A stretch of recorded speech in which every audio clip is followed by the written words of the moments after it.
السلام علیکم ورحمۃ اللہ وبرکاتہ۔ ہمارے آج کے صحابی ہیں حضرت تمامہ ابن اتل۔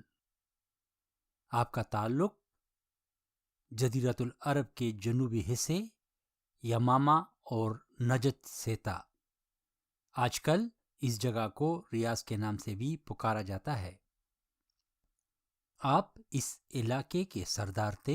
آپ کا مذہب عیسائیت تھا۔ آپ اپنے لوگوں میں بہت مشہور، دل پسند اور ہر دل عزیز سردار تھے۔ آپ اپنے چال ڈال، اٹک بیٹک، رہنے کا انداز، خوبصورت خوب شکل سردار تھے، اور آپ اپنے بادشاہانہ لباس اور طور طریقوں کے لیے جزیرۃ العرب میں بہت مشہور تھے، اور آپ کے لوگ آپ سے ٹوٹ کر محبت کرتے تھے۔ جس طرح میں اپنے پہلے بیان میں بھی یہ کہا تھا کہ جزیرۃ العرب میں عیسائی سردار کم تھے، زیادہ تر لوگ مشرک تھے یا ان کا کوئی خاص مذہب نہیں تھا، اور اگر تھا بھی تو وہ اس پر عمل نہیں کرتے تھے۔ ہجرت کے 6 سال میں حضور نبی کریم صلی اللہ علیہ وآلہ وسلم نے کچھ صحابہ کرام کا ایک گروپ ان علاقوں کی طرف یعنی یمامہ کے علاقے میں بھیجا کہ ان چھوٹے چھوٹے علاقوں کو فتح کرے اور لوگوں کو اسلام کے دائرے میں لے آئے۔ اس معرکے سے واپسی پر مجاہدین اپنے ساتھ چند قیدی بھی لے کر آئے۔ جب رسول کریم صلی اللہ علیہ وآلہ وسلم ان کا معائنہ کر رہے تھے تو انہوں نے ایک قیدی کی طرف اشارہ کیا اور فرمایا کہ کیا آپ لوگ اس قیدی کو پہچانتے ہیں؟ جواب میں صحابہ کرام نے فرمایا کہ یا اللہ کے رسول، ہم اس بندے کو نہیں پہچانتے۔ آپ نبی کریم صلی اللہ علیہ وآلہ وسلم نے فرمایا کہ یہ قیدی تمامہ ابن اتل ہے، اور اس کے ساتھ جو اور قیدی ہیں وہ اس کے ساتھ ہی ہیں، اور انہوں نے قصداً اس کی شناخت چھپائی ہے کیونکہ وہ نہیں چاہتے کہ ان کے سردار کے بارے میں کسی کو پتہ چلے اور اس کی زندگی خطرے میں آ جائے۔ جبریل علیہ السلام نے آپ صلی اللہ علیہ وسلم کو تمامہ کے بارے میں نشاندہی کر دی تھی۔ آپ نبی کریم صلی اللہ علیہ وآلہ وسلم نے صحابہ کرام کو بتایا کہ اس کو سب سے اچھا خوراک دیں، اس کی عزت کریں، اور حکم دیا کہ میرا خوراک اس کو دیا جائے اور احسن طریقے سے اس سے برتاؤ کیا جائے، اور سب لوگوں کے سامنے اس کی عزت کے خاطر کہا کہ اس کو میری اونی کا دودھ پلایا جائے، اس کو مسجد نبوی میں رکھا جائے اور ایک ستون کے ساتھ باندھ دیا جائے۔ آپ لوگوں کو یہ بات بھی واضح کر دوں کہ وہی ستون ابھی تک ان کے نام سے منسوب ہے اور لوگ اس جگہ کو یاد رکھتے ہیں۔ تمامہ 3 دن متواتر ادھر رہے۔ آپ کی دیکھ بھال ہوتی تھی۔ ہر روز فجر کے وقت جب نبی کریم صلی اللہ علیہ وآلہ وسلم ادھر سے گزرتے تھے تو تمامہ سے پوچھتے تھے، یا تمامہ، آپ نے کیا فیصلہ کیا ہے؟ تو تمامہ جواب میں کہتے تھے، یا محمد، اگر آپ مجھے قتل کرنا چاہتے ہیں تو مجھے قتل کر دیں، میرا خون باری ہے، یعنی عام آدمی کا خون نہیں، میں بادشاہ ہوں اور اپنے قبیلے اور قوم کا سردار ہوں، اس لیے مجھے قتل کرنا ایک بڑا واقعہ ہوگا، اور اگر آپ کو میری قیمت چاہیے تو میں اپنا معاوضہ آپ کو ادا کر سکتا ہوں، اور جتنا معاوضہ آپ مانگیں گے اتنا ہی میں پورا کروں گا، اور اس معاوضے کو دینے میں مجھے کوئی آر نہیں۔ البتہ اگر آپ مجھے آزاد کر دیں تو آپ کو میں بتا دوں گا کہ اچائی اور نیکی کا بدلہ کس طرح ادا کیا جاتا ہے۔ 3 روز متواتر نبی علیہ السلام ان سے یہی سوال کرتے تھے اور تماما ہر روز یہی جواب دیتے تھے۔ تیسرے دن جب اللہ کے رسول نے یہی جواب سنا تو آپ صلی اللہ علیہ وسلم نے فرمایا اور حکم کیا کہ تماما آج سے تم آزاد ہو، تمہارے اوپر کوئی قدغن نہیں، جدھر تم جانا چاہتے ہو ادھر جا سکتے ہو، تمہیں کچھ نہیں کہا جائے گا۔ حضرات، اس جگہ اس بات کی وضاحت کرنا چاہتا ہوں کہ اللہ کے رسول اس کے مال و دولت یا کسی اور چیز کے طالب نہیں تھے، بلکہ وہ چاہتے تھے کہ تماما مسلمان ہو جائے۔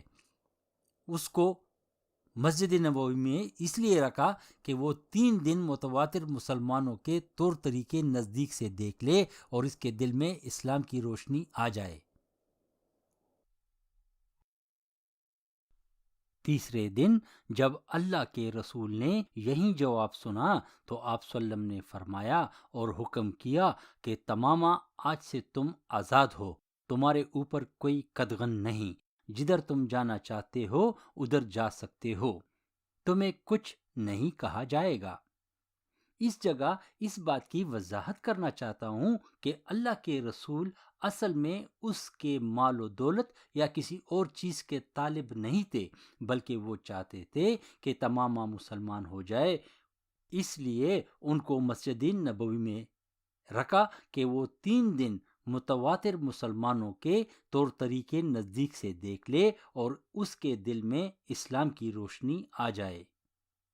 تماما آزاد ہو گئے، مسجد نبوی سے نکل پڑے اور جیسے ہی راستے میں پہلا باغ آیا وہاں اندر چلے گئے، غسل کیا اور واپس مسجد نبوی کی طرف چل پڑے اور سیدھا نبی کریم صلی اللہ علیہ وآلہ وسلم کے خدمت میں حاضر ہو کر اسلام قبول کیا، کلمہ پڑھا اور مسلمان ہو گئے۔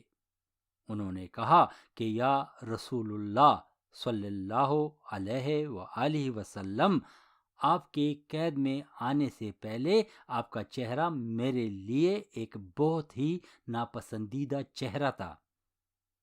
آپ کا مذہب میرے نزدیک بدترین اور خراب مذہب تھا، لیکن اب آپ کا چہرہ مبارک میرے لیے ایک خوبصورت ترین، سب سے زیادہ قیمتی چہرہ ہے، اور آپ صلی اللہ علیہ وسلم سے زیادہ محبت والا چہرہ میرے لیے اور کوئی نہیں، اور آپ صلی اللہ علیہ وسلم میرے لیے ایک عظیم شخصیت اور اس دنیا کی قیمتی ترین اثاثہ ہیں، اور آپ کا مذہب اب میرا مذہب ہے۔ اس مذہب کی حرمت کا پاس رکھنا میری زندگی کا مقصد ہے۔ اس خبر کے ساتھ صحابہ کرام میں بھی خوشی کی لہر دوڑ گئی۔ اللہ کے رسول بھی خود بہت خوش ہوئے، کیونکہ ان حالات میں تماما کا مسلمان ہونا ایک بہت بڑی کامیابی تھی۔ اس کے بعد تماما نے نبی کریم صلی اللہ علیہ وآلہ وسلم کو بتایا کہ یا رسول اللہ، قید ہونے سے پہلے میں اپنے چند احباب اور ساتھیوں کے ساتھ عمرہ ادا کرنے جا رہا تھا۔ ہم لوگوں کی تعداد بھی بہت کم تھی اور ہم نے اسلحہ بھی برائے نام اپنے ساتھ لیا ہوا تھا، وہ اس لیے کہ ہمارا ارادہ عمرے کا تھا اور عمرہ میں اسلحہ لے جانے کی ضرورت نہیں پڑتی۔ اس وجہ سے آپ کے فوج نے ہمیں آسانی سے قید کر لیا اور اپنے ساتھ مدینہ لے کر آ گئے۔ اب ہمیں آزادی مل گئی ہے، تو میں چاہتا ہوں کہ آپ نبی کریم صلی اللہ علیہ وآلہ وسلم ہمیں عمرہ ادا کرنے کی اجازت دے دے تاکہ ہمارا مقصد پورا ہو جائے اور ہم اپنا عمرہ پورا کر لیں۔ نبی کریم صلی اللہ علیہ وآلہ وسلم نے تماما کو عمرے پر جانے کی اجازت دے دی اور فرمایا کہ آپ عمرے کے لیے سفر کر سکتے ہیں۔ اس وقت قریش اور کفار کا آپس میں گٹھ جوڑ تھا، آپس میں کاروبار کرنا، آنا جانا اور کسی قسم کی پابندی نہیں تھی۔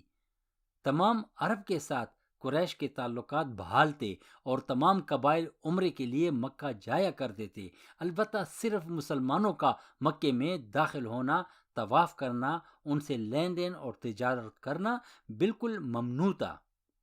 اس زمانے میں قریش کے قافلے اور اس کے علاوہ باہر ملکوں سے آنے جانے والے قافلے یمامہ سے گزر کر مکہ کی طرف آتے تھے، اس لیے تمامہ کی اہمیت قریش کے لیے بہت اہم تھی، کیونکہ وہ یمامہ کے علاقے کے سردار بھی تھے اور قریش ان سے کسی قسم کی ناچاکی بھی نہیں چاہتے تھے۔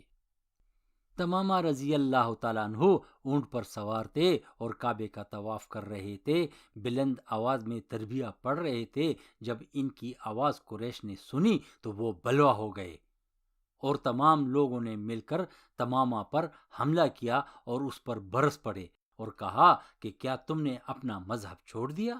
کیا تم مسلمان ہو گئے؟ تمامہ رضی اللہ تعالیٰ عنہ نے جواب دیا کہ ہاں، میں نے دنیا کا بہترین مذہب اپنا لیا ہے، جس پر اور بھی کفار غصے میں آ گئے اور اس کو اونٹ سے گرا دیا۔ ان کو قتل کرنے کا ارادہ بھی کیا کہ اچانک قریش کے سردار آ پہنچے اور انہوں نے تمامہ کو نرغے سے نکالا۔ قریش کے سرداروں نے ان لوگوں کو بتایا کہ اگر تم لوگوں نے تمامہ سے کوئی زیادتی کی اور یا اس کو قتل کیا تو ہم سب لوگ بھوکے مر جائیں گے، کیونکہ پھر ہم لوگوں تک کسی قسم کا غلہ نہیں پہنچے گا اور تمام تجارت تمامہ کے قبائل روک لیں گے۔ ان باتوں کی وجہ سے تمامہ کی زندگی بچ گئی اور لوگوں نے ان کو چھوڑ دیا۔ البتہ جب تمامہ مکہ سے واپس جانے لگے تو جاتے جاتے انہوں نے قسم اٹھائی کہ آئندہ مکہ میں گندم کا ایک گوشہ نہیں آئے گا جب تک اللہ کے رسول خود اپنے ہاتھ سے لکھ کر نہ بھیجے کہ میں آپ لوگوں کو غلے کی سپلائی یعنی ترسیل کھول دوں۔ اب آپ لوگ بھوکوں مریں گے۔ جب تمامہ رضی اللہ تعالیٰ عنہ اپنے علاقے نجد پہنچے تو انہوں نے تمام قافلے جو ادھر سے گزرتے تھے ان کو روک دیا، ان کا غلہ اور سامان ان سے خرید کر ان قافلوں کو واپس بھجوا دیا، جس کی وجہ سے مکہ میں چند ہفتوں کے دوران قحط پڑ گیا، کیونکہ کسی قسم کی سپلائی مکہ نہیں آ رہی تھی۔ چند مہینوں بعد قریش نے تنگ آ کر رسول کریم صلی اللہ علیہ وآلہ وسلم کو خط بھیجا اور کہا کہ آپ وسلم اپنے بیان میں لوگوں کو ترغیب دیتے ہیں کہ اپنے اہل و عیال اور رشتہ داروں سے حسن سلوک کریں، ان کی خدمت کریں اور ان کی ضرورتیں پوری کریں، جبکہ آپ کے اپنے رشتہ دار بھوکوں مر رہے ہیں۔ ہمارا کوئی پرسان حال نہیں۔ جب نبی کریم صلی اللہ علیہ وآلہ وسلم کے پاس قریش کا پیغام پہنچا تو انہوں نے تمامہ کو خط بھیجا کہ قریش کو غلے کی ترسیل شروع کر دو اور ان کے قافلے مت روکو۔ تب جا کر قریش کے پاس غلہ پہنچنے لگا۔ حضرات، تمامہ رضی اللہ تعالیٰ عنہ وہ پہلے صحابی ہیں جنہوں نے پہلی دفعہ بلند آواز کے ساتھ طواف کے دوران تلبیہ کہا۔ نبی کریم صلی اللہ علیہ وآلہ وسلم کے وفات کے بعد جزیرۃ العرب میں کئی قبائل نے اسلام سے منہ پھیرنے کی کوشش کی اور چند کذاب بھی جھوٹی نبوت کا دعویٰ کرنے لگے، جن کے خلاف ابو بکر صدیق رضی اللہ تعالیٰ عنہ نے افواج بھیجی۔ مسلمہ کذاب نے بنو حنیفہ کو بھی اپنے ساتھ شامل کرنے کے لیے دباؤ ڈالا، لیکن تمامہ ابن اتل نے مسلمان قبائل کو جمع کر کے مسلمہ کذاب کے خلاف جہاد شروع کیا اور ابو بکر صدیق رضی اللہ تعالیٰ عنہ کے افواج کے آنے سے پہلے اس کے مقابلے کے لیے کھڑا ہوا، جس میں ان کو کافی جانی نقصان ہوا، لیکن آخرکار انہوں نے کذاب کو شکست دے دی اور مسلمانوں نے مکمل فتح حاصل کر لی۔ پیارے دوستو، جنگ موتا کے علاوہ تاریخ میں آپ کا کچھ زیادہ ذکر نہیں ملتا، البتہ حضرت عمر رضی اللہ تعالیٰ عنہ کی خلافت کے دوران آپ فوت ہوئے۔ حضرات، مہربانی فرما کر اس ویڈیو کو لائک بھی کریں اور میرا یوٹیوب چینل بھی سبسکرائب کریں تاکہ ہر نئی ویڈیو کی خبر آپ تک جلد پہنچے۔ میں کوشش کرتا ہوں کہ ہفتے میں ایک ویڈیو اردو یا پشتو میں نشر کروں۔ امید ہے کہ آپ ان ویڈیوز کو معلومات سے بھرپور پائیں گے۔ دعاؤں میں یاد رکھیں۔ والسلام، صلاح الدین غازی۔